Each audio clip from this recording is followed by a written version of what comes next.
no próprio enunciado da questão, para não cair nessas pegadinhas que a gente tem nas provas. Né? Também tem questão quando o enunciado é muito longo, né, que cansa o aluno e tal. Mas tem que ler. Ler com calma e interpretar direito e tal. Se fosse, por exemplo, se fosse no Enem, se vocês estão lá no Enem, né, fazendo, né? Vamos supor, foram três questões, né, objetivas. Aí a pessoa, vamos supor, vocês estão concorrendo com 10, né? Aí 8 ou 9 pessoas acertaram, vamos supor, 10 pessoas, as 10 pessoas acertaram 2 de 3, né? Acertaram 2 de 3. Só que o índice de erro, vamos supor, foi relacionado a... O índice de erro maior foi relacionado à questão 3. Então, dessas 10, 8 pessoas erraram a questão 3. E 2 pessoas acertaram a questão 3 e erraram outra questão, a primeira questão, que logicamente que as outras 8 pessoas provavelmente tenham acertado. Então, na conta, se eu não estiver errado estatisticamente, como houve empate, né, um empate generalizado, tem alguns critérios de desempate, né, que, bom dia, Ian, que essas duas pessoas que acertaram acabaram acertando essas duas questões que tiveram poucos acertos, elas passaram à frente, estatisticamente, porque foi uma questão que teve um nível, um quantitativo de acertos menor do que o outro. Então, até nisso ajuda, quando você erra ou acerta uma questão e poucas pessoas acertaram, é importante do ponto de vista do desempate, em Enem, concurso, tudo isso. Nesse sentido hipotético, né, quando a maioria erra uma questão, aí você acerta aquela questão que a maioria errou, né? Vai ter um peso maior esse seu acerto do que o acerto das outras pessoas na questão de desempate. Aí a galera tem que estar ligado nisso, né? Eu estava me referindo à questão 3, a última afirmação, né? Que é a afirmação negativa. Que muita gente se equivocou, que acho que entendeu ou leu rápido, que era que não viu não, né? Que era a afirmação era sobre a questão de gênero, não é uma determinação biológica, né? Tá certo ou tá errado? Tá certo. É verdadeira. Aí quando você lê de forma rápida, você já pensa, pô, a questão de gênero não é mesmo, né? Ou você lê de forma apressada, você não vê ou não e fala que a afirmação, a questão de gênero é, né? Aí muita gente, mas muita gente respondeu como falsa. Aí perdeu essa questão. Para vocês ficarem atentos quando tiver não, ou quando a questão tiver assinada alternativa, falsa, aí faz uma afirmação sobre determinado, um enunciado sobre determinado assunto, aí marque a exceção, ou seja, se marque o erro, marque a alternativa que não está correta. Vocês têm que prestar atenção também nisso, né? Não sei se o Enem é assim, mas em concurso tem muito disso, para vocês ficarem na frente. Tem essas questões assim para tentar confundir a pessoa. Porque você imagine, muitas pessoas erraram, que tiveram esse tempo todo para fazer a questão, aceitei a devolução com atraso. Imagine você lá fazendo a prova de ciências humanas, etc., com vários assuntos, não sei quantas questões, você já cansado, né? Você com fome, cansado, tal, poxa, eu quero terminar logo. Aí você vê uma afirmação dessa, você nem vai ver o não. você vai marcar lá. Aí sempre tenha cuidado disso, né? Mas vamos nessa. Hoje eu termino as correções aí mando as notas para vocês. Mas a gente vai aqui, como a gente falou, como nós falamos, nós vamos ter que ter algumas não, uma aula extra para falar sobre os dois últimos assuntos, né? Uma aula extra. A gente vai dar agora espaço urbano. Aí na próxima sexta a gente fala sobre a questão da terra no Brasil. Mas as duas últimas aulas eu quero antecipar. Vocês têm aula de manhã ou segunda-feira, 10 horas? Bom dia. Não. Vocês poderiam participar, que é uma aula extra que eu queria. Como eu estou mais ou menos, nós estamos mais ou menos apertados, que é dia 18 eu começo o recesso já, queria terminar já semana que vem. Eu marquei uma aula com essa aula extra com a turma do terceiro ano de informática.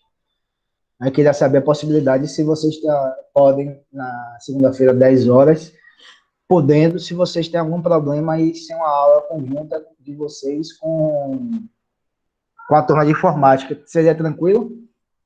Tem alguma... Por mim, tudo bem. Não muda muita coisa, não. Só vai ter mais gente. Tem isso também, professor. Tem um trabalho que alguns vão ter que apresentar. Na segunda? Na segunda, acho que é nesse horário, né, Paulo?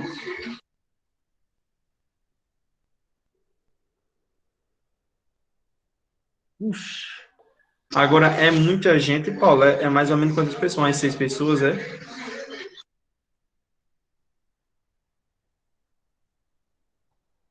E qual é... Menos, eu só não posso a terça-feira.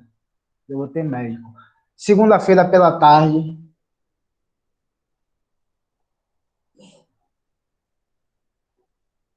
Hein? Vocês podem, ou a gente poderia fazer o seguinte. Vocês quarta-feira tem aula? É pela manhã? Pela manhã? Ah, Tem. vixe, O único horário vago que a gente tem é a segunda-feira, 10 às 11. é mesmo? Tá.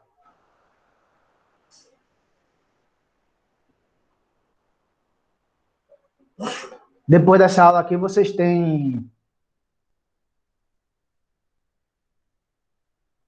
aula de 8 pessoas, é muita gente. Vocês têm aula de português, né? Como vocês disseram, né?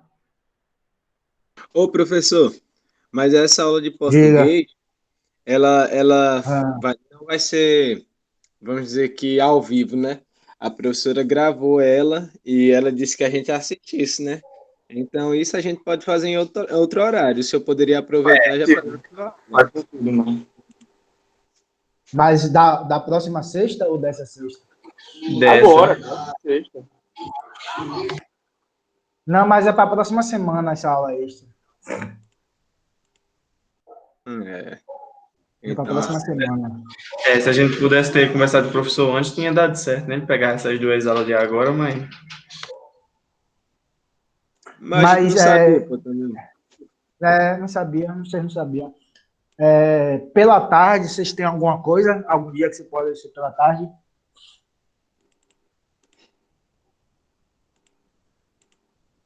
É pela tarde ou pela noite? Pela tarde ou pela noite? Beleza, você na tarde, qualquer dia vai, assim, é só conversar direitinho com o povo que a gente ajeita um dia que fique melhor para todo mundo, mas à tarde fica mais fácil, porque não tem aula. Alguns professores vão pegar aula à tarde, vão, mas não tem nada certo por enquanto, por exemplo, né? Sim. Então a gente pode, segunda-feira pela tarde, pode ser? Umas 2 horas? É porque tem gente que deve ter. E o pessoal da turma, Jean, Erics, Tamires, Eliane, Paulo, Heloísa, vão poder? Rapaz, que eu saiba, não tem nenhuma ocupação, não. Tô E o fazendo resto nada. e o resto da turma?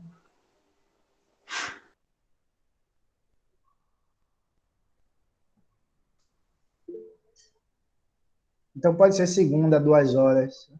Heloísa não fala, Tamires não fala, ele não fala, elas não falam.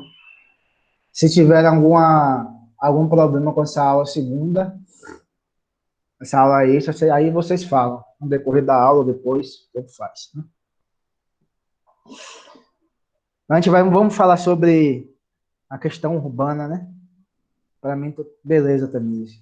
Sobre a questão urbana, né? Sobre cidade, relação de cidade com campo, urbanização, etc. Né? A gente vive numa sociedade capitalista, lógico, né?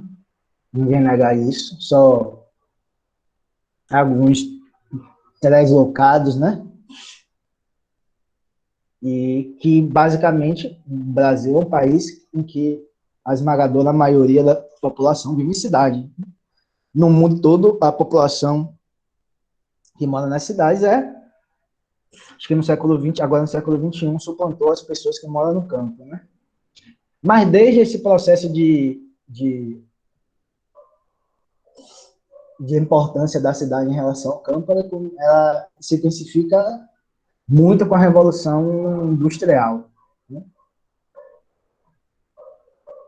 Que o modo de produção capitalista é um modo de produção basicamente urbano, né? Que fomenta o desenvolvimento das cidades muito grandes, e as indústrias surgem no meio urbano, né?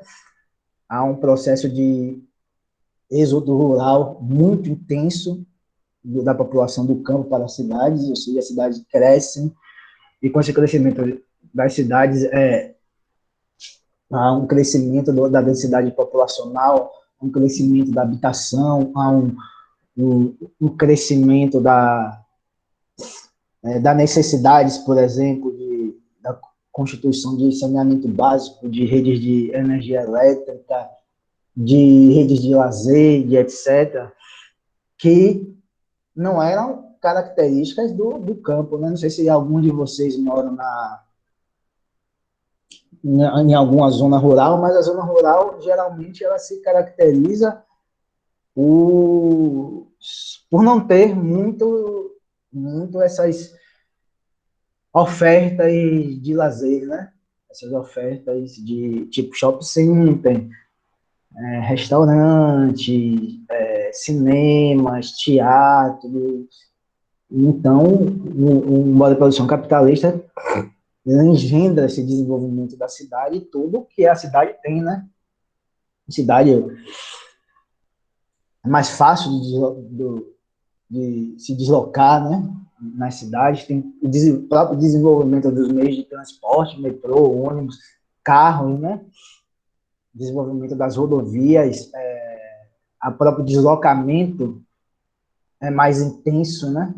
Ocorre de forma mais intensa, as próprias relações sociais, elas ocorrem de forma bem mais intensa, né? Do que no campo. E dentro da modernidade capitalista, além disso, há uma hierarquização, né? A cidade é o centro do desenvolvimento e o campo é o centro do atraso, né? Você tem essa construção social que fala que não, a cidade é o polo do dinamismo, é o polo do desenvolvimento, onde a riqueza é produzida, onde essas novas relações sociais estão mais plenamente desenvolvidas, e o campo seria o lugar do atraso, daquelas relações ainda pautadas no sentido de uma pessoalidade, de que você tem uma relação como é que eu posso dizer, uma relação mais próxima com as pessoas, né? Vocês conhecem mais as pessoas, típica de pequenas cidades, né? Você tem uma relação mais próxima com a pessoa, você fala com todo mundo, né? Naquele que mora ao seu redor, etc. E a cidade, as grandes cidades, né? Não só as grandes e médias cidades, elas são o espaço de relações impessoais, né? Relações impessoais, em que sentido? Você não conhece todo mundo que mora numa determinada cidade grande. Quiçá você conhece todo mundo que mora em sua rua, né? Numa cidade grande. Ou melhor, você pode até conhecer alguém que mora em sua rua, mas você não conhece alguém que more num bairro ou numa rua próxima à sua. Você não sabe nada daquela pessoa. Se você conhece, é só um bom dia, boa tarde, mas você não tem uma relação mais próxima de nome, né? Para vocês terem ideia, acho que Guarabira tem quantos habitantes? Tem acho que uns, A no última máximo, discussão era 50 mil. 50 mil, Imagina. 50, 60 É, mil, um né? pouco mais de 50 mil por aí. Para se ter uma ideia, aqui o bairro onde eu moro, em Salvador, é do tamanho de Guarabira. O bairro, só o bairro onde eu moro aqui é do tamanho de Guarabira. Caraca, Né? um milhão. Só um bairro. Então você não conhece todo mundo. Então a cidade é esse espaço, né? Da impessoalidade e tudo. Mas isso se desenvolve muito, como já disse, no modelo de produção capitalista. E por que a gente fala isso? Porque eu sempre estou batendo na tecla da centralidade da história na sociologia, porque nem sempre foi assim, né? Nem sempre as relações foram pautadas em uma lógica hierárquica entre homem e mulher, como Safiotti nos disse, né? Nem sempre as relações foram pautadas tendo como objetivo a produção de valores de troca para o enriquecimento de determinada classe social. Nem sempre existiu o fenômeno do que a gente chama, da outra aula que nós tivemos, de violência urbana, das diversas formas de violência. Nem sempre na história da humanidade foi assim. Pelo menos esse tipo particular de violência nem sempre foi assim. E não deveria ser de outra forma com a discussão sobre o espaço urbano, a questão urbana, sobre as cidades. Nem sempre a cidade foi o centro do desenvolvimento de uma determinada formação social. Nem sempre o campo esteve delegado ao espaço do atraso, ao espaço da produção de matéria-prima, de alimentos, de minério de ferro, etc. Toda aquela atividades capitalistas, atividades mercantis, que produzem pouca riqueza, que tem pouco valor agregado, né? Você tem toda a discussão sobre o processo de... Peraí, Gabriel, rapidinho. Todo um processo de desindustrialização do país, em que as pessoas, vários economistas e pensadores criticam esse processo de desindustrialização justamente porque o Brasil está se tornando uma fazenda produtora de soja, basicamente de soja e criadora de gados. Só que essas duas commodities, né? Esses dois, o vegetal e o outro animal, ele tem muito pouco valor agregado, né? Se agrega muito pouco valor a tanta soja. A soja é quase nenhuma, né? Porque é só você ter um maquinário, plantar lá e colher que você não agregou nenhum valor a ela. Você pode agregar depois, em algum óleo, sei lá, surgir perfume, mas é muito pouco. E bem com gado. Então, são atividades comerciais, mercantis, que eles produzem muito pouca riqueza para o país, né? Do que se você for pensar, por exemplo, as grandes indústrias de ponta lá da China, da Alemanha, do Japão, da União Europeia. Então, ficou vinculado a essa questão do atraso, né? Do atraso econômico, social, etc. E a cidade é oposta da industrialização, da produção de riqueza, de mercadoria, um grande valor agregado, e esse desenvolvimento, em tese, seria benéfico a toda a sociedade. Diga aí, Luiz.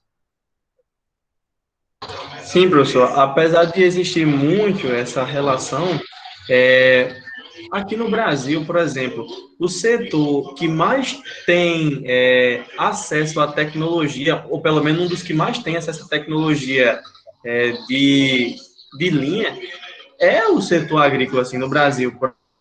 Quando você vai ter super máquinas, assim, bem desenvolvidas, usadas em países desenvolvidos, é na agricultura, apesar que mesmo assim tem essa relação, né? Mas isso aí é só mais com os grandes produtores, né? Não é com as áreas rurais, É, dos pequenos produtores e tudo mais, né? exato. Mas a questão é toda essa, Luiz. Olha o que você falou. Ah, porque os grandes, né? Os médios, talvez os médios e grandes, principalmente os grandes, que não é grande, não, são gigantes, né? Tem latifúndio do tamanho de cidades, de estados e até de países, né? Então, é um espaço territorial gigantesco. Você falou que utiliza muita tecnologia de ponta, utiliza, mas essa tecnologia de ponta é produzida no Brasil? Não, Não. definitivamente. Quantas toneladas de soja você precisa, por exemplo, para comprar um trator de ponta alemão, sueco, coreano, japonês? Eu vi uma vez no Globo O cara Rural cerca de 10 revolucionando, toneladas. né? É tipo 10 toneladas para você comprar um trator, 3 toneladas para você poder produzir os insumos para poder utilizar na lavoura. É uma base mais ou menos assim. Ou seja, nem os insumos que a gente utiliza para produzir a soja, a gente produz aqui. Ah, A gente não, tem que não vender tem. 3 toneladas de soja para pagar os insumos. Agora imagine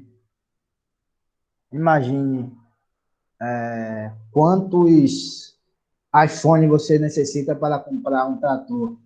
Quantidade bem menor.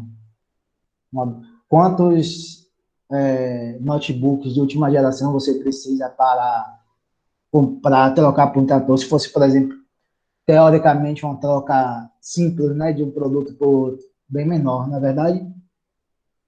Isso significa o quê? Que essas outras mercadorias, Luiz, elas têm um valor agregado muito maior do que a soja.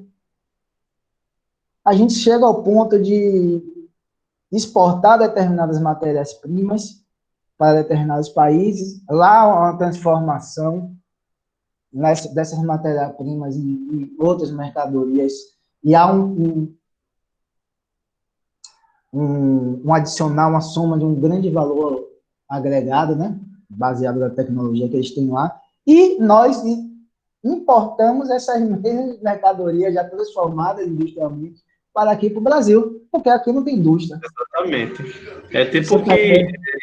o que numa palestra que teve no IF sobre energia solar, professor. Um dos materiais utilizados para os painéis solares, acho que é o silício, ou é um tipo de silicato. Aí, tipo, o Brasil exporta muito disso. Ele é um dos maiores produtores, assim, que vai vender isso.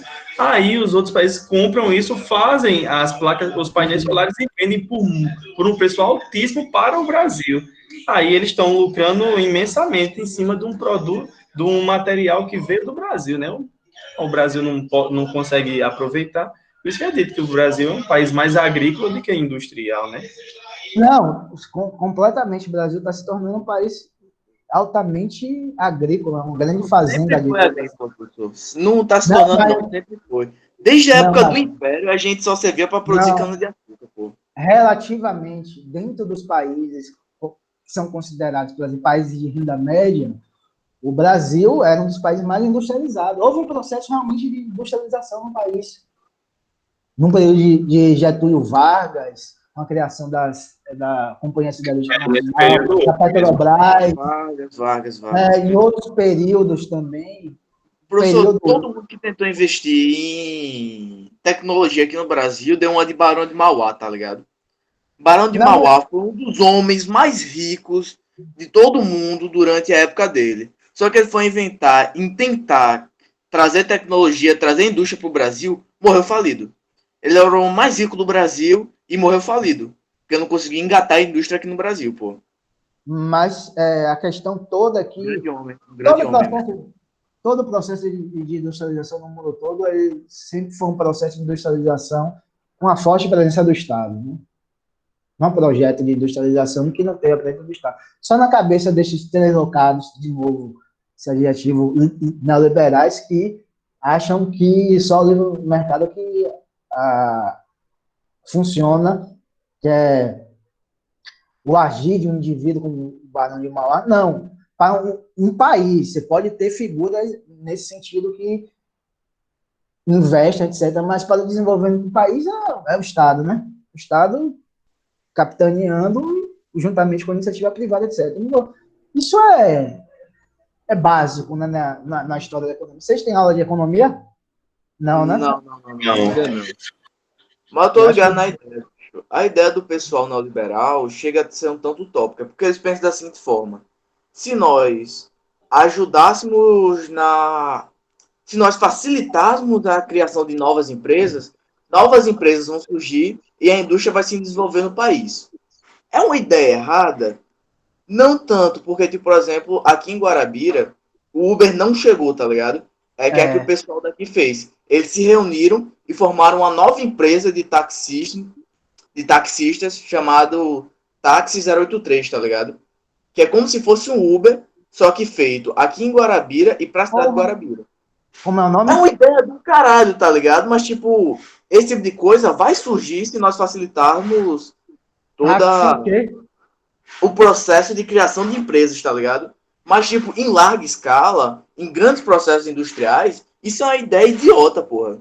Tipo, por exemplo, uma Elite 83 em Guarabira, uma empresa de pequeno porte, para ajudar a cidade, com o neoliberalismo que o pessoal tá pensando, vai ajudar pra caralho. Agora, passou disso, não funciona mais. Passou disso, é utópico.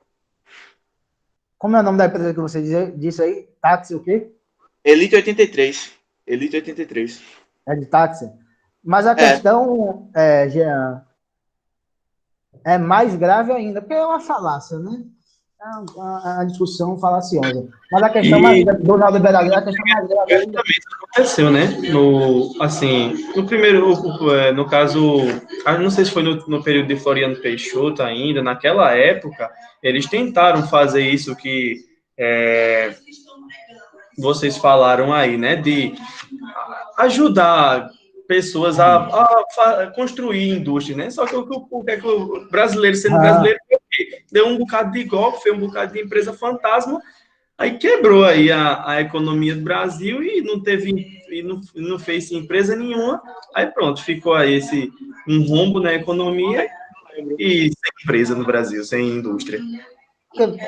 o que Jean falou, por exemplo, sobre o neoliberalismo, é porque eles estão assentados na discussão sobre o que em economia se chama das vantagens comparativas, né? Que é a teorização de Ricardo, lá Davi Ricardo, em que fala que as nações devem se direcionar seus investimentos, seu desenvolvimento a que elas produzem de melhor, né? Mas isso é um erro, né? Como a gente falou, você vai produzir o quê? 50 mil toneladas para trocar por um satélite que a China produz. Aí você vai ter que transformar todo o Brasil em uma grande plantação de soja. é Isso é exatamente isso. absurdo. A Mas China, a China passou de uma nação mais pobre do que o Brasil, menos desenvolvida do ponto de vista industrial do que o Brasil, muito menos. O processo de industrialização da China é um processo da segunda metade do século XX, né? Lógico, porque a revolução de Mao Tse Tung, acho que é de 59, né? 59 é da Revolução professor, Cubana. Eu acho que é 59 era ele ele. nasceu antes de Cristo, professor. Mao Tse Tung. Mao Tse Tung Hã? foi o cara que fez. Mao Tse Tung foi o cara que fez o livro A Arte da Guerra, professor. Que Mao Tse... Não, não, aí é Mao Tse Tung, pô. O senhor falou Mao Tse Tung. Pera aí. Houve É um ele, cara. equívoco. Vamos Houve, confirmar isso. houve um equívoco. Pode procurar, professor. Mao Tse Tung foi o cara que fez o livro A Arte da Guerra. Não, Esse... rapaz. Pode, Não. foi, professor. Eu Foi. lhe garanto. Eu vou pesquisar aqui Aqui, pro ó. senhor. Eu tô aqui pesquisando. Já pesquisei. Aqui, ó. Estão vendo?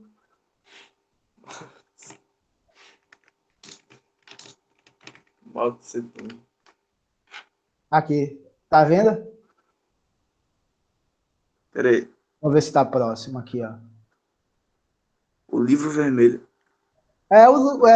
Foi o líder da Revolução Chinesa, pô. Mao Tse Tung Moura. Enquanto você procura aí, confirma, Jean, a gente estava falando aí, trabalha sobre esse pressuposto, né? Mas a processo de industrialização da China é posterior, né? Lógico que a revolução foi posterior. Antes disso, a China era uma grande marionete das potências imperialistas, né? Sobre a questão da industrialização, sobre a questão da industrialização no Brasil, por exemplo, antes do Brasil se tornar Brasil, ou seja, da independência, quando ele era uma colônia ainda, houve um acordo entre Inglaterra e França, ou Inglaterra e Portugal, em que Portugal acho que vendia, eu esqueci, esse acordo é conhecido, Portugal vendia, trocava vinho, né? E a Inglaterra vendia, a Inglaterra logicamente comprava os vinhos, a Inglaterra vendia algodão, em Portugal comprava algodão. O que é que isso significava? Você fala assim, porra, o que é que isso significa? Que no começo da Revolução Industrial, a industrialização, as indústrias eram, em grande medida, indústria de quê? De que natureza? Indústria têxtil. Né? Era indústria têxteis, uma indústria de tecidos, de roupas. Qual a matéria-prima, talvez a matéria-prima utilizada nas indústrias têxteis? O algodão. Né? As roupas produzidas lá. Né? Se você troca algo que a Inglaterra estava bem na frente com sua industrialização, sua transformação do algodão em roupa, e vende para Portugal, que não tinha uma indústria muito forte, né? Ainda, você vai, qual é o resultado disso tudo? Que você vai ter um processo de quê? Um aborto, né? As indústrias não vão conseguir competir. Por quê? Porque o outro país, no caso a Inglaterra, já está na frente, já tem um know-how, já produz, já tem uma indústria estabelecida, você vai começar ainda um processo de industrialização, a gente está lá, né? Acho que foi antes da Revolução, não sei se foi naquele período, não sei se foi antes da Revolução Industrial, depois, eu só pesquisando para saber mais ou menos em que período foi, mas você matou o processo de industrialização. Acho que não foi acordo Portugal e Espanha que teve reverberações no Brasil, lógico, né? Porque o Brasil era colônia portuguesa. Então, você matou qualquer tipo de tentativa de desenvolvimento da indústria aqui no Brasil, porque não tinha como competir, gente. Né? Os caras já dominavam determinada tecnologia de produção que o Portugal não dominava e se mataram. Por quê? Um acordo comercial entre dois países, Estado inglês, muito esperto, lógico, da parte deles, falando, não, vamos fazer esse acordo aqui, lógico, com imensas leis protecionistas, né? Liberais não, falam, não, mas imensas leis protecionistas, que é o oposto de livre mercado, mas vamos lá, Éricles. E o governo de JK, professor? Fala aí para nós. Eu não conheço muito o governo de JK, mas só professor. estudando, né? Não conheço muito, não. JK é John Kennedy ou João Goulart? Não, nenhum dos dois. Juscelino Kubitschek, Maria. 50 anos em 5, plano de metas. Eita, porra. Juscelino Kubitschek, tinha esquecido desse cara. Exatamente, foi ele que fez esse plano. Mas vamos voltar aqui rápido para te discutir aqui, né? Que a conversa com vocês é sempre legal, mas vamos pelo menos tentar dar um pouquinho de conteúdo, né? Então,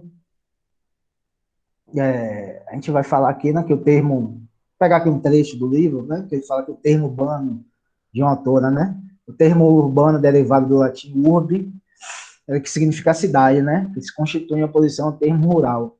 A urbanização, portanto, nasce com a sedentarização do homem, quando ele se fixa em um determinado território e passa a se dedicar também à agricultura. Portanto, assim como o urbano se opõe ao rural, podemos dizer que a cidade se opõe ao campo. Ou seja, a gênese histórica é o processo de sedentarização, né? Mas a gente já falou isso, não, né, com esse escopo, com esse objetivo de estudar espaço urbano, mas eu já falei isso anteriormente, né? Que com o processo de sedentarização se possibilita produzir um excedente econômico, né? porque você passa a plantar, você passa a ter possibilidade de racionalizar, de saber quando você vai plantar uma determinada verdura, fruta ou legumes, em quanto tempo ele vai dar, né, o resultado. Você pode criar gado, né?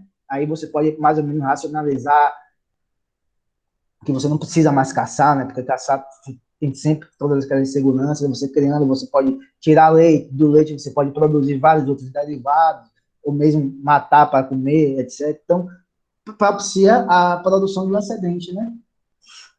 Econômico. Esse excedente econômico, ele é apropriado, né? Pode ser apropriado por determinado grupo social, né? Pode ser quais dois caminhos, ou ele é dividido de forma igualitária, ou é dividido de forma desigual. Né? Se for dividido de forma igualitária, você tem apropriação por determinado grupo de pessoas e que vão vender esse excedente econômico em um espaço que é diferente do espaço onde ele foi produzido. Né? Qual é o espaço em que ele não foi produzido? Esse espaço é justamente a cidade. Né? Então, se desenvolve a cidade está intrinsecamente relacionada, o desenvolvimento da cidade está intrinsecamente relacionada com esse processo de sedentarização da humanidade e com o surgimento das classes sociais. Né? Essa apropriação por determinados grupos e outros, nada menos do que o que Marx chama de classes sociais.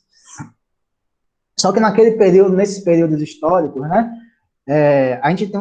nós tínhamos um desenvolvimento técnico que era muito deficiente comparado com o que a gente tem agora, né? A gente pode, através de nossas tecnologias, né, na verdade, por exemplo, através do desenvolvimento da meteorologia, a gente pode mais ou menos prever em que quantidade haverá um determinado fenômeno natural destrutivo, não é? Você vê aquelas previsões de tempo, em determinada região vai chover, fala até o quantitativo de milímetros, né? Essa previsão. Naquele período você não tinha. Ou até questão de furacões, né? Você podendo ver como um furacão está se deslocando, grande possibilidade de ele passar por uma cidade e destruir. Nesse processo de previsão, você pode construir determinada estratégia para minorar os estragos. Né? Naquele período histórico, não. Né? Naquele período histórico, o desenvolvimento era parco. Então, você tinha uma maior dependência, né? Ou estava mais à mercê das intempéries da natureza. Né? E essas intempéries, esse parco de desenvolvimento, tanto nesse sentido, né? Por exemplo, acho que a civilização da Mesopotâmia foi destruída justamente por uma crise climática, não sei se é Mesopotâmia, mas é alguma civilização ali ao redor do Nilo, do rio Nilo, teve um processo de uma crise, acho que foi uma seca generalizada que impactou na plantação, né, no campo, no espaço rural, diminuindo as colheitas, crises, diminuição da colheita, as fomes, a civilização desapareceu. Então, você tinha todo esse processo, né? Por que a gente está falando isso? Porque o campo, naquele período histórico, era o espaço em que era produzido grande parte da riqueza social. E, especialmente, lógico, as verduras, as frutas, os legumes, tudo que se produzia era do campo. Então, não existia essa transformação do campo, essa possibilidade, né, de se produzir algo de forma industrial, ou de produzir algo, algumas fazendas no meio urbano, logicamente, para o desenvolvimento da indústria, do capitalismo. Então, você tinha uma dependência muito grande da cidade pelo campo, né? Que isso vai se reverter no capitalismo. Né? Você vai ter uma dependência muito grande do campo pela cidade, né? Questão de investimento, da lógica do próprio capitalismo. Então, em sociedades passadas, a importância das cidades enquanto fomentadora do comércio, de outras relações sociais diferentes do campo, era bem mais relativa do que hoje em dia, porque o campo tinha uma grande importância, né? qualquer crise no campo maior, ela significava, por exemplo, a destruição de uma civilização, como que me parece a mesopotâmica, né? Significava a destruição, literalmente, da civilização. Hoje em dia, pode ocorrer? Pode, né? Se houver uma mudança climática brusca, maior do que já está acontecendo, pode. Mas, por exemplo, pelo desenvolvimento técnico, ou seja, pelo desenvolvimento que é produzido nas indústrias, nos centros de pesquisa, você tem a possibilidade de minorar isso, né? Por exemplo, você pega a agricultura em Israel, né? Israel tem uma agricultura muito avançada, né? E o que é essa agricultura avançada? A agricultura avançada porque você tem um processo de desenvolvimento tecnológico muito avançado que permite que você plante em regiões que antigamente para a humanidade era impossível plantar. Então, mesmo nesse sentido, você vê que a importância da cidade em relação ao campo. O campo dá aquela alimentação, tudo que a cidade produz, mas a cidade, o desenvolvimento da industrialização na cidade possibilita que uma área que era impossível de ser plantada torne-se uma área fértil. Então, todo o desenvolvimento da Grécia Antiga, da Roma Antiga, e especialmente na Idade Média, a importância do espaço rural é bem maior do que hoje em dia, né? Que era um espaço de produção de riqueza, né? Em que se produzia riqueza. Qualquer problema, você tinha impactos muito fortes para o aparecimento ou desenvolvimento da própria civilização, né? E a cidade era aquele espaço, como a gente já falou, um espaço de troca dos excedentes econômicos, é um espaço de maior dinamismo, sempre foi um espaço de maior dinamismo, porque a densidade populacional é maior, mas sempre com uma importância muito grande do espaço rural. Né? Na Idade Média, esse fenômeno ele se acentua, né? Porque a Idade Média ela se desenvolve lá na Europa com a derrocada do Império Romano do Ocidente, né? As grandes cidades da Roma Antiga são destruídas, as pessoas, para se protegerem, basicamente se dispersaram e foram viver no campo, e se desenvolveu muito campo, e as cidades praticamente desapareceram, né? Se desenvolveu muito o espaço rural, no sentido de que era aquele espaço em que havia aquelas relações de vassalagem, né? Suzeranos, vassalos e os servos. Então, o centro da produção econômica, quase que em sua totalidade, era o espaço rural, quase que não existia as cidades, ou as cidades eram muito pouco desenvolvidas, ou as cidades eram construídas perto desses feudos, né? Bem próximo desses feudos, mas com o desenvolvimento da Idade Média, passa-se a se construir, se produzir mais do que se necessitava, processo de construção de excedentes econômicos, né? E se sabe que em determinado período as trocas comerciais começam a reaparecer, né? Norte da África, principalmente o Extremo Oriente, então há uma efervescência muito grande, uma troca muito grande. Aquelas especiarias eram muito valorizadas para os europeus naquela época. Os europeus naquela época não conheciam basicamente nada, né? Não conhecia nada, etc. Disso tudo aí era terrível, né? E hoje em dia eles se acham o centro da civilização, né? Os europeus e os estadunidenses, né? Mas aí começa a efervescer, as corporações de ofício trabalhavam, aqueles comerciantes que trabalhavam nessas rotas comerciais começam a enriquecer, né?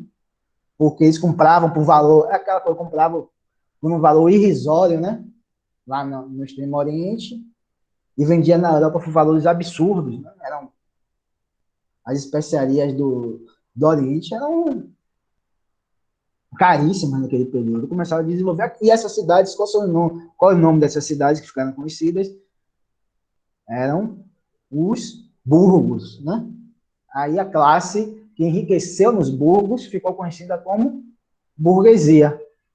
Começa-se a desenvolver o capitalismo comercial, o mercantilismo, mas já quando termina a Idade Média, né? Mas já naquele período da Idade Média, as próprias cidades elas vão se transformando, porque a própria cidade elas vão também ser objeto das transformações dessa própria lógica capitalista, né? As terras urbanas elas passam a ter um valor de troca, né? Elas passam a ser vendáveis, né? Passam a ser mercadorias, né? Você vê que o espaço rural naquele período não era mercadoria, porque era propriedade da igreja da nobreza, basicamente, né? A igreja da nobreza eram proprietárias e apenas aquelas pessoas eram facultadas a possibilidade de se utilizar das terras, mas eles não eram donos da terra, não podia vender, não podia comprar. Com o desenvolvimento da capitalismo, aquele capitalismo comercial, mas as terras passam a ser mercadorias como qualquer outra mercadoria produzida. Então, tem valor de uso, valor de troca. Passa a ser isso, né? No capitalismo, passa a ser a terra passa e a cidade como um todo passa a ser a imensa mercadoria, né? Que tudo nas cidades capitalistas são passíveis de ser compradas e de serem vendidas. É a lógica do capitalismo, né?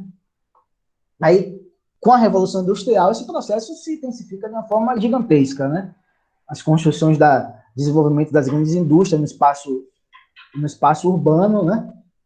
O processo de cercamentos lá na Inglaterra, principalmente, os camponeses foram expulsos de suas terras, perderam acesso à terra com produção de riqueza, perderam acesso aos meios de produção que são igualmente condição necessária para a produção de riqueza. Aí tiveram que, a gente já falei isso já de forma bem rápida, que migraram para as cidades, o êxodo rural, migrando para as cidades, eles foram trabalhar justamente aqui nas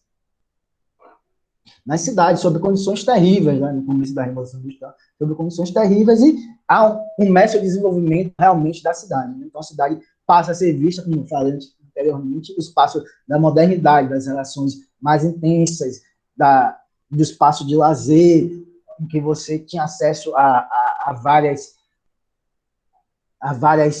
atividades, a vários serviços que no campo não existia. As relações sociais passam a ser pautadas por uma impessoalidade, né? O contrário do meio urbano. Então, o desenvolvimento da cidade é uma das marcas principais do capitalismo, né? Mas o desenvolvimento da cidade é um desenvolvimento desigual. Tal como o capitalismo é desigual, o desenvolvimento da cidade é desigual, né? O desenvolvimento da cidade, ela pressupõe vários tipos de espaços urbanos, né? O espaço da classe mais alta, né? A classe rica, o espaço da classe média, o espaço da classe mais pobre, né? O que essa sociologia urbana fala de segregação socioespacial, né? Por que socioespacial? Porque é uma segregação oriunda dessas relações sociais capitalistas em um determinado espaço geográfico, né? Então, aqui no Brasil, esse processo, que o Brasil é o país mais desigual do mundo, né? Nessas proporções, né? São os 10 países mais desiguais do mundo, 9 são africanos, e o Brasil é o que fecha essa lista, né? Então, mas em proporção e tamanho do país, importância do país, geração de riqueza do país, o Brasil é, sem sombra de dúvida, o mais desigual. Estudou isso em geografia, não faz nem. Na aula passada a gente estava estudando sobre isso, como acontece a desigualdade. Aí ele pegou o caso de Brasília. Se a gente for pegar Brasília em si, o centro de Brasília, o local onde ficam os políticos, onde ficam os engenheiros, grandes figuras do exército, o IDH, o Índice de Desenvolvimento Humano, é parecido com o da Noruega, é parecido com o da Dinamarca. Índices de desenvolvimento humano gigantescos. Agora, se a gente pega a parte sul, a parte mais oeste da cidade, o IDH lá é parecido com o do Congo. É o Brasil todo que é assim, né? Mas eu vou dar um exemplo daqui. Mas, tipo, o Brasil é mais. Vocês têm Tipo, aula o Brasil de é o português? centro do literalmente o centro do país. É a figura que demonstra como o país acontece. E, tipo, lá é literalmente assim, tá ligado? No Nordeste isso também acontece no Brasil inteiro. Mas em Brasília é mais demarcado, tá ligado? Tipo, você vai de uma rua pra outra, parece que o IDH muda completamente, pô. Você vai da Dinamarca ao Congo em uma rua. Vou dar um exemplo para você. Vocês têm aula de português? É a que você falou que está gravada agora, né?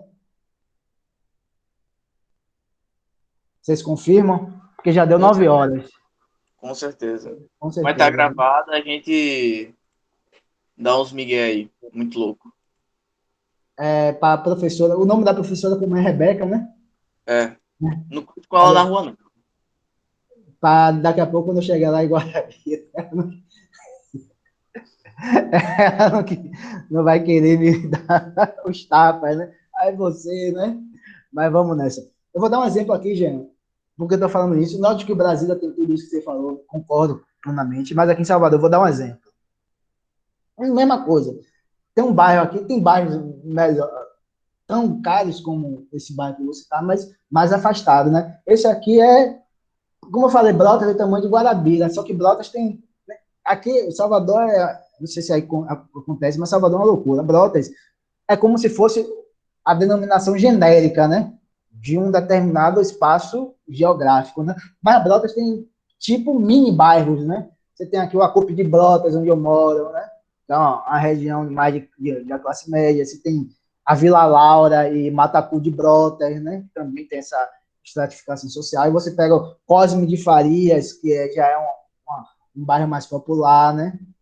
Aí você vai pegar o Engenho Velho de Brotas também, que é um bairro mais popular, e o Horto Florestal. O Horto Florestal é um dos metros quadrados mais caros de Salvador, né? É caríssimo, né?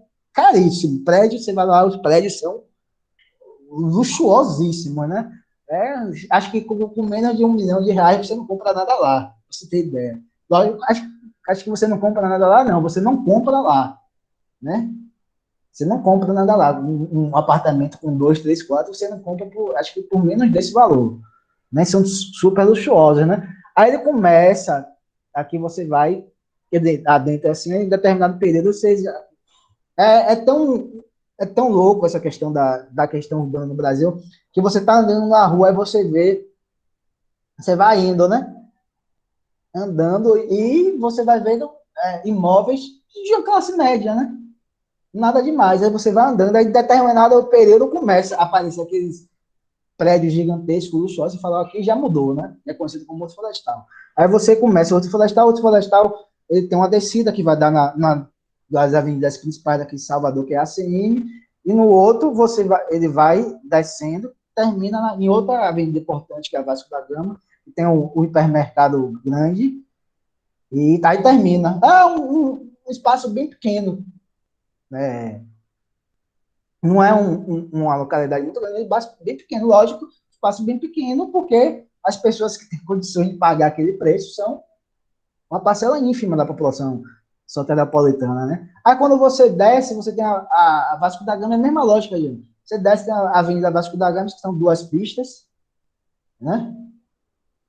Tem uma pista, que é sentido Lapa, né? Que é uma terminal de ônibus. Aí você tem uma pista do meio, que é exclusiva de ônibus, e você tem a outra pista do outro lado. Aí quando você atravessa toda a pista, você vai estar em um bairro de classe média baixa não, classe baixa, que é, você vai ali é o que? Engenho Velho da Federação, a própria Vasco da Gama,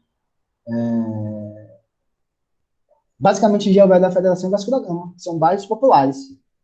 Então você só faz atravessar, literalmente você só faz atravessar 3 pistas. Você já faz essa passagem de IDH, talvez da Noruega, Suécia, para o IDH comparáveis a países africanos. E com a violência, e o IDH justamente, se você pegar o índice de violência lá, de homicídios por 100 mil habitantes, ou de roubo, você vai ver a diferença brutal. A própria Constituição étnico-racial literalmente, aí eu falo, tirando, logicamente, as pessoas que trabalham com a fazer domésticos e serviçais, que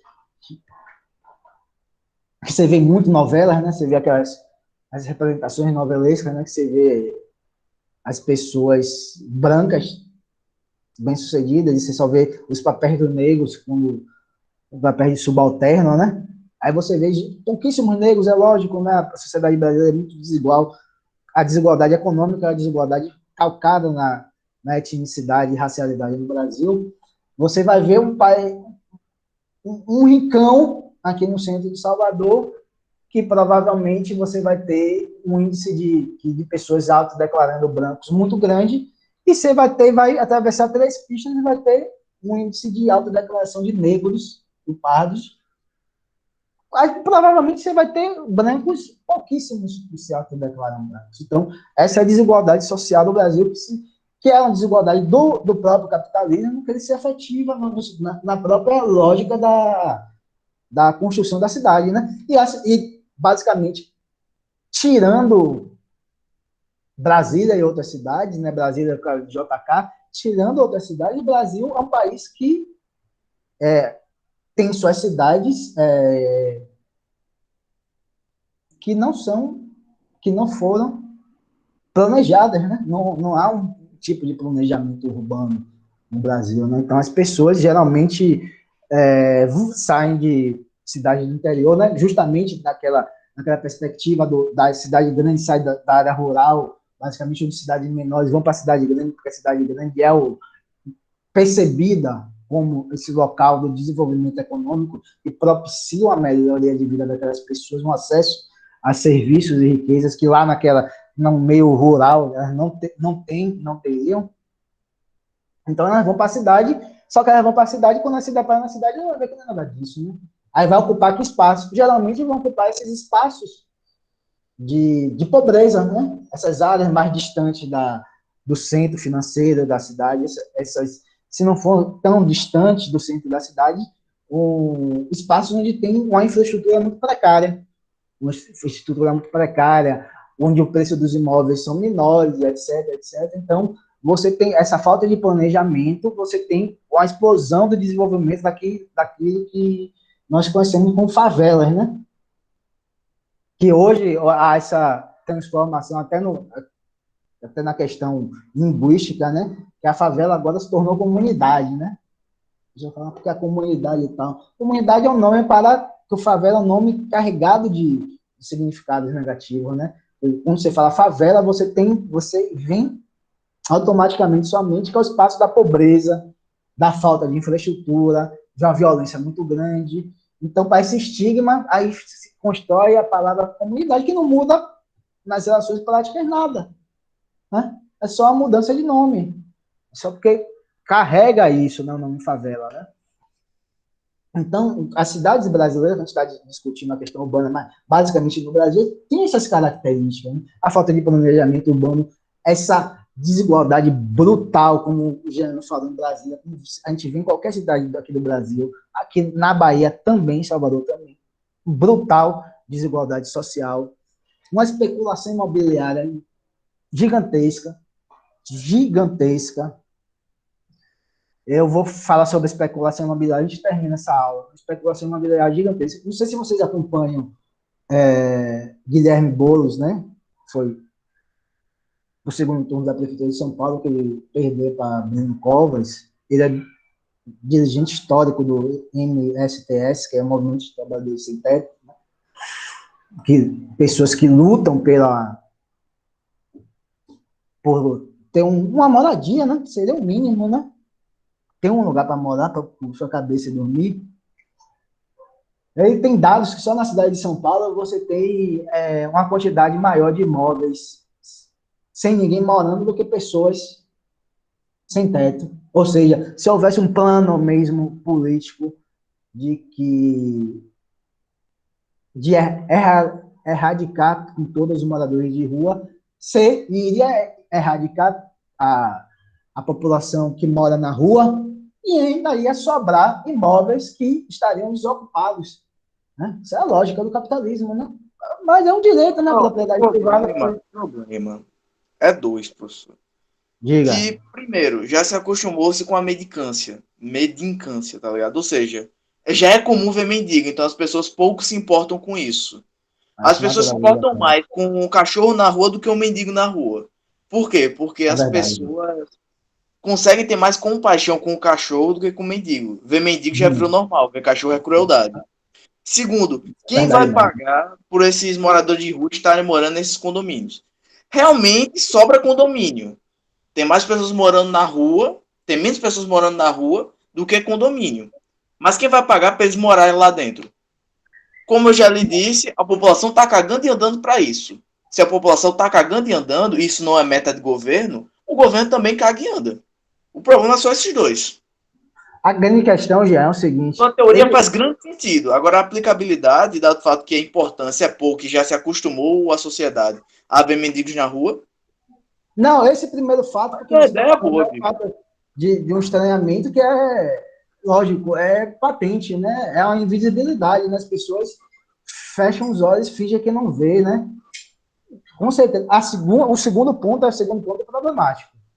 Aí eu já não concordo com você, porque Boulos fala sobre... Ele foi convidado para uma entrevista na rádio, né? Com alguns radialistas de natureza liberal. Ele explica o que é isso, né? Ele explica quem são os sem-teto. Ele fala, rapaz, a gente tem ele fala isso, a gente tem a percepção que sem-teto são aquelas pessoas lá que estão na Cracolândia, na rua, e que são pessoas tão dignas quanto qualquer outras pessoas, né? Eles não estão naquela situação porque eles disseram, vou acordar, pô, eu vou passar a fumar crack, vou deixar de tomar banho, vou viver na mendicância, vou viver naquela realidade social totalmente desumana, porque eu não quero viver dignamente. Então, é um absurdo quem pensa dessa forma, né? E tem muita gente que pensa, né? A maioria, aí concordo com vocês, são a maioria das pessoas que pensam assim. Aí ele fala, não são só essas pessoas. Ele fala, o sem-teto é aquele porteiro que trabalha no seu prédio e que por N motivos ele teve problemas para quitar algumas dívidas, por N motivos ele teve sua renda diminuída e dessa diminuição de renda ele não mais consegue pagar seu aluguel. É aquela pessoa que você trabalha nos serviços gerais da empresa que você trabalha, que num processo de reestruturação produtiva, ela teve o seu salário diminuído e ela passou a não mais conseguir pagar seu aluguel e foi morar na rua. Então, ele está falando que esses sem-tetos, eles não são aquele outro que você está citando como invisível, mas eles são pessoas que você convive e que por algum motivo eles não mais conseguem morar. E ele tem rapaz, tem um vídeo dele que é muito lindo, velho. É muito lindo. Eu esqueci que ele estava entregando... Quando ele fala desse tipo de mendigo, ele fala justamente dessa classe de trabalhador que não consegue pagar o aluguel devido à quantidade, ao alto preço de se morar em São Paulo, basicamente São Paulo, Velho. Nunca tinha pensado por esse lado, na moralzinha. Tem uma entrevista, eu vou ver se eu consigo, essa entrevista, na época das eleições, fui entrevistar ele. E outra coisa, especulação imobiliária é o seguinte, você tem fundos imobiliários que são bilionários, esses fundos imobiliários, eles financiam determinadas campanhas políticas dos próprios vereadores, prefeitos, deputados, presidentes, etc. Né? Ou seja, quem paga, quem está financiando a festa, é a pessoa que vai dizer que música vai tocar, vocês concordam? Então, os interesses que a classe política vai dar é o interesse deles, né?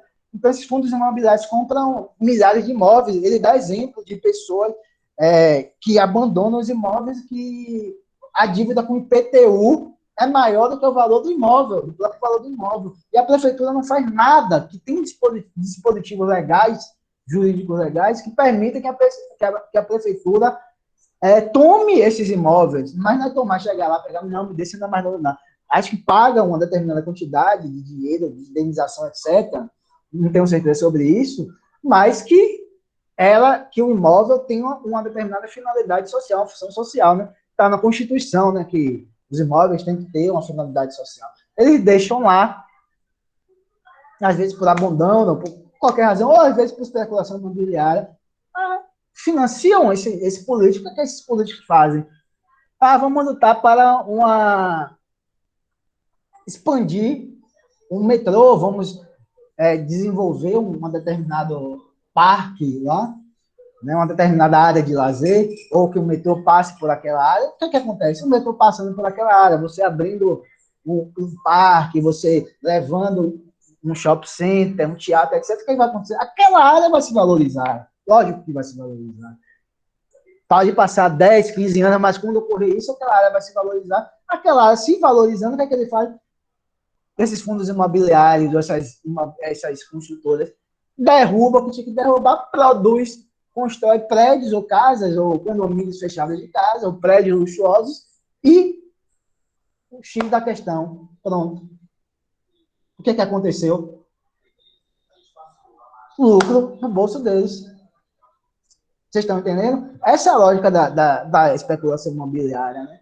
Você vai, constrói lá, não tem nada no espaço. Aí, de repente, a prefeitura vai lá, asfalta a cidade, asfalta a rua, põe iluminações, né? Constrói alguma coisa, leva alguma coisa, posto de saúde, hospital, etc, etc. Então, aquela área vai se valorizar, né? Então, metro quadrado tende a se valorizar, o metro quadrado tendendo a se valorizar, porque é ótimo para os fundos imobiliários e para as construtoras. Então, a lógica da especulação imobiliária é essa, né? Aí, dessa lógica da especulação imobiliária, você deixa milhares de pessoas sem ter onde de morar.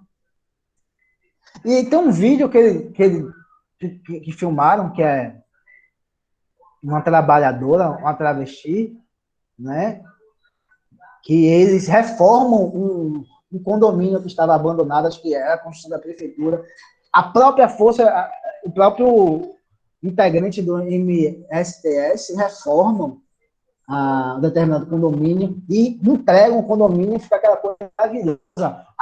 Aí tem um depoimento dela, né, ela falando, porra, é que o MSTS mudou minha vida, que eu me senti agora uma pessoa útil para a sociedade, que eu não sofro preconceito aqui por causa da minha condição minha identidade de gênero, né? Poxa, foi maravilhoso, a casa dela super arrumada, o condomínio super arrumado, maravilhoso, e eles que reformaram, né? Que é uma dupla alegria, né? Que o processo de trabalho, quando você vê seu processo de trabalho, como você teve sucesso no seu processo de trabalho, como ficou bonito, que você vai usufruir daquilo, é uma satisfação muito grande.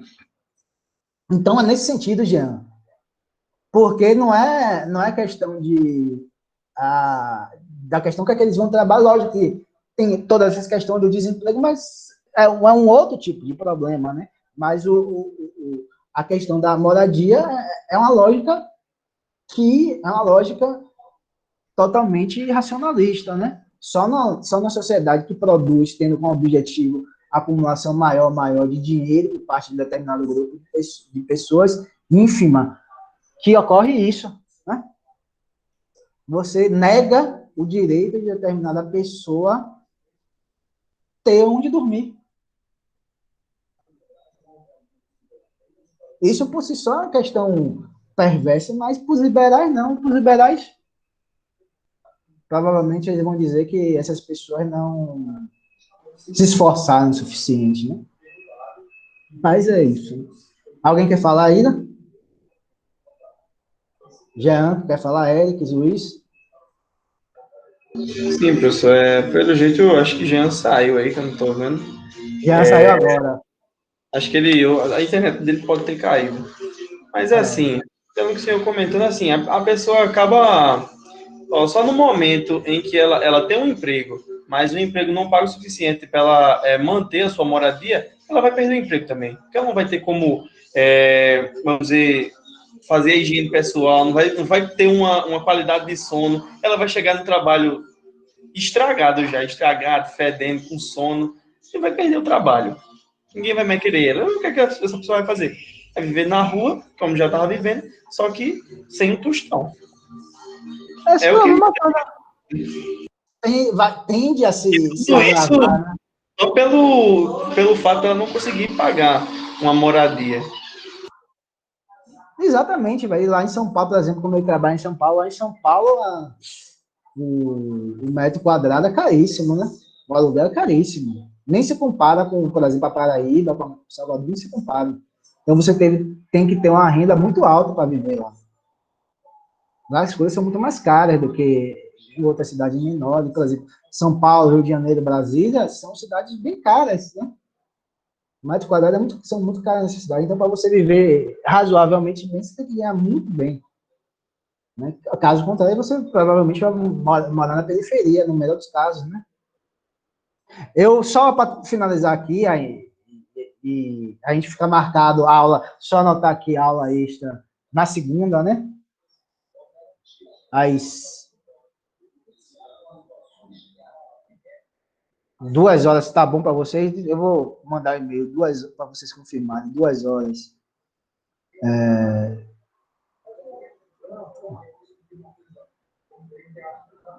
Só para vocês verem um absurdo, né?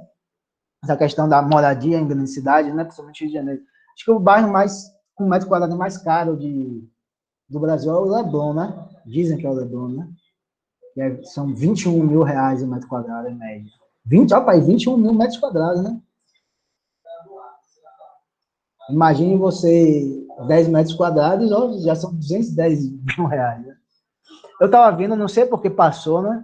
Essas maluquices do algoritmo da internet, do Google. Eu vi um anúncio de um imóvel em Ipanema, em frente ao mar, um condomínio de luxo em Ipanema. É grande, né? Acho que tinha mais de 200 metros quadrados, um grande, tá, do show. Gente, 55 milhões de reais esse imóvel. Imagine, 55 milhões de reais. Só o condomínio, logicamente mensal, 18 mil reais. Aí você tem pessoas, logicamente, que têm essa condição, né, de comprar, né? Logicamente que dinheiro não é problema. Aí você tem no outro oposto pessoas que não têm condições nem de morar na comunidade carente. Aí você tem esse processo de especulação, esse problema da moradia, essa segregação socioespacial do Brasil, que é muito grave, né? Porque nós somos um país de renda média com desigualdade muito grave, isso, né? Como falei, né? Dos 10 países mais desiguais do mundo, 9 estão na África e o outro é o Brasil. É terrível isso. Então, galera, vamos nessa, fica marcado, né? Segunda-feira, 2 horas, essa aula extra. Vou confirmar isso mandando e-mail para todo mundo, né? Hoje não teve esse problema da aula de português, né? Ainda bem, para a pessoa não querer, quando eu me encontrar com ela lá, mas eu estou brincando, logicamente, né? Então, bom final de semana para vocês, para Luiz, Éricles, Tamires e Heloísa que ficaram até agora. Bom final de semana, se cuidem. E próxima semana é nossa última semana, né, de aula, né? A gente vai ter essa aula extra e vamos continuar com essa aula na sexta, e essa aula na sexta a gente fecha esse segundo bimestre de vocês. Aí, acho que vocês fazem o Enem também, né? Nesse é o quarto ano, vocês fazem, né?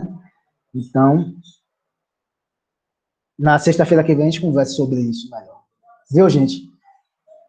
Então, bom dia. Tenham um bom final de semana. Se cuidem direitinho.